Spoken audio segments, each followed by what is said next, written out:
Morning, folks. So, Jack Catterall takes a unanimous decision over former two-time light welterweight champion Regis Prograis. Now, before this fight, watching this fight, I wasn't particularly looking forward to it, to be perfectly honest. I thought it was going to be boring, and certainly in the first few rounds, in my opinion, it was very boring. It was just very. Both guys were being very cagey, both looking for openings, both trying to work their jabs nicely. Two southpaws against each other, two master ring technicians trying to get their work in. And to be honest, I was very, very bored till the end of the third, when Jack Catterall landed a wonderful straight left hand right at the end of the round, and yeah, that was very eye catching. And it was from there that the fight was a slow burn. After that, it started really getting quite good. Prograis had his successes in the following round. Catterall was working the jab, looking for his openings. I felt Prograis was doing quite well, maybe not necessarily winning, but he was landing enough. And in the late in the fifth, it was kind of a right jab from Regis Prograis that kind of landed more on the shoulder. I haven't watched it back, but it looked like it landed more on the shoulder. That sent Catterall touching his glove down to the canvas, which of course is a knockdown. So of course then the fight got quite exciting after that. And then in the sixth, Regis Prograis was really sort of trying to go for it. He was putting some nice punches together. He was landing some nice left hands. I found throughout most of the fight a lot of Regis Prograis' punches were very wild, wide swings, like almost desperation, almost like he felt this was his last roll of the dice, if you know what I mean. After the loss last year against Devin Haney, and obviously he's 35 now, so he's not a young man.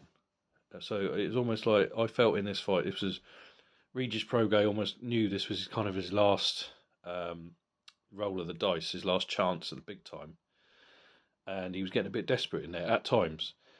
Catterall he was very much in control for a lot of this fight. Again, some of the rounds were very close. Not a lot was happening at times. Like I say, they were both being very, very cagey. That all changed in the ninth, when Catterall, about a minute left in the round, he landed a beautiful, absolutely beautiful straight left hand that sent Prograis flat on his back.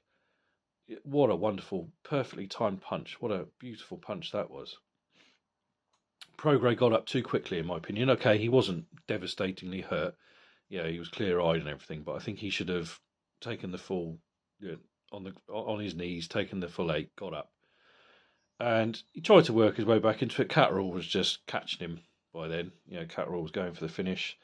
I think there was about 10 seconds left. Another left dropped. It was he knocked Prograis down again. It was his glove touched. He wasn't hurt. He touched down. Another sort of flash knockdown. But again he was hurt. He wasn't badly shaken. He wasn't stumbling all over the place. He wasn't completely out of it. But he was buzzed.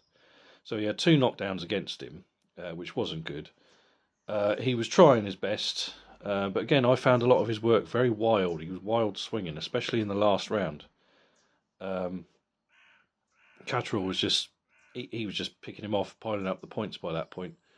And the last round, obviously, Prograis knew that he needed a knockout, which didn't come. He threw himself on the floor at one point. Wild swinging left hand. He missed by a fucking mile.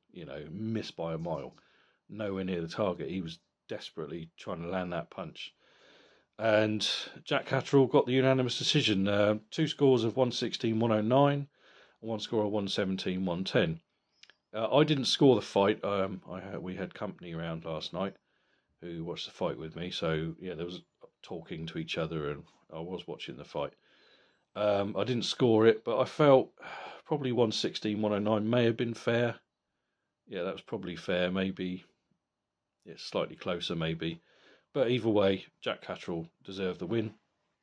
And as with Bivol, after his loss to Artur Beterbiev a few weeks ago, Regis Prograis was an absolute gentleman.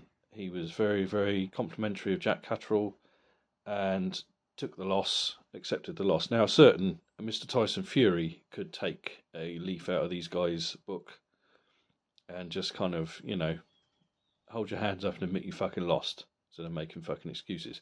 But that's a conversation for another day. Where Prograis goes from now, I don't know. Like I say, he's 35. He's getting on there a little bit. I know there are older fighters that have gone on longer. Yeah, he's not an old man by any stretch. He's 6 years younger than me.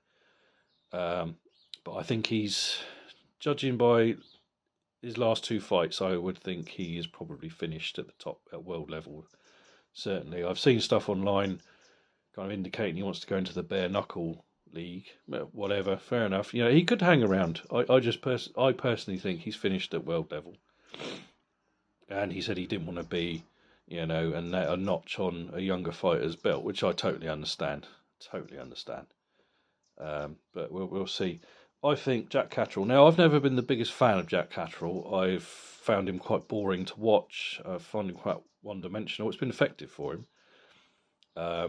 I thought he definitely won the first Josh Taylor fight, and in my opinion, he got fucked over in that one, and he definitely won. He clearly won the rematch earlier this year.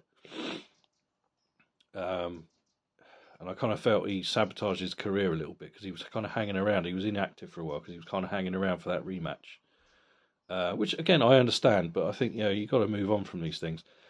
The Jorge Linares victory last year, I felt was a bit lackluster. I think he could have put his foot down and gone for the knockout. I think he could have probably got the stoppage.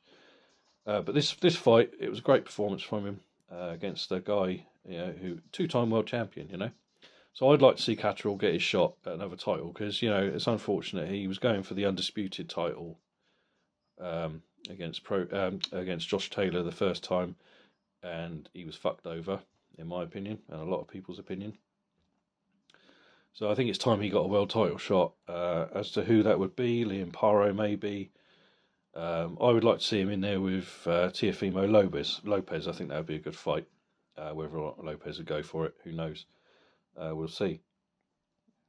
But yeah, good win for Jack Catterall. Yeah, that's all I've got to say about it, really. I wasn't particularly looking forward to it at the time, and I'm glad I watched it because it did. Yeah, don't get me wrong, it was an all-time classic, but it got very entertaining late on. Right, that's enough out of me. I hope you're all doing well. I love you all. Thank you all thank you to all of you who have subscribed to this. I never thought in a million years, 2.5 years ago when I started doing this, that anybody want to subscribe and listen to me ramble about boxing. And it warms my heart every time. I say it every time. It warms my heart when people subscribe to me, people comment on the videos, people like the videos, people, share their feedback, both positive and negative, that's fair play. As long as you're not a dick about things, I will interact with you. So, yeah, thank you ever so much. I love you all. Take care, and I hope you're all well. I'll speak to you soon.